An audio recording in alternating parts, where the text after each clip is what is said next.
Hey everybody, we are in a crazy time, a pandemic, and I am no medical professional, nor, a political commentator. I don't know much about that, but I was a homeschooler. And so now that we're homeschooling as a nation, I thought I could maybe share some tips I learned throughout the years of trying to home educate and juggle employment at the same time. So my history is that for 13 years I home educated. I have a daughter who's a sophomore in college, a daughter who's a freshman in high school, and then I have this guy. He's a first grader. He's 7. We started over. Sure, he'd like some candy, so I said yes, because I'm trying to do this. So, and you're a good homeschool mom. Through these weeks, your kids are going to watch a lot of TV and eat a lot more candy than normal, but it's okay. You're not going to ruin them, I promise.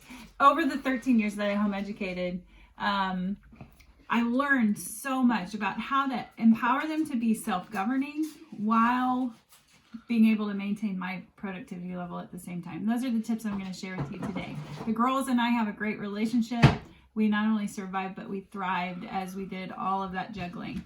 And I'm happy to say that my sophomore in college is fairly self-governing and maybe a little irritated that she has to be back home because her school is out for the rest of the semester. But she's homeschooling again in college, so that's fun. The first tip I want to share is called a visual schedule. There are going to be new rhythms to your day, new rhythms to your schedule. And so I have some tips about how to manage your time at home. The first idea is to go ahead and think through proactively what your schedule is going to be. I would encourage you as a family to wake up like you normally would for going to school and have set times that you have breakfast, that you have school time, all of those things. Your kids, I think it will help them to go ahead and get ready for the day. It'll probably help you to go ahead and get ready for the day. And then wear sweatpants, that's totally okay, but it helps set our minds ready for work whenever we get up and get ready and go through routine. Your kids will do better with that. One of the things to help them do that well is to use a visual schedule. So that's my tip for this video, is to create a visual schedule. I use this with my kids from ages 3 until mid-elementary, even older elementary, because we could have fun with it. But a visual schedule is basically just a checklist with pictures attached to the words. Of course, if you have readers, you don't need the pictures, but sometimes it's fun because it's sort of like art mixed in with, scheduling. Here is a visual schedule example. Don't be too wowed by the art involved with the schedule because I know, it's amazing. Look at that fork. That's impressive. An impressive fork.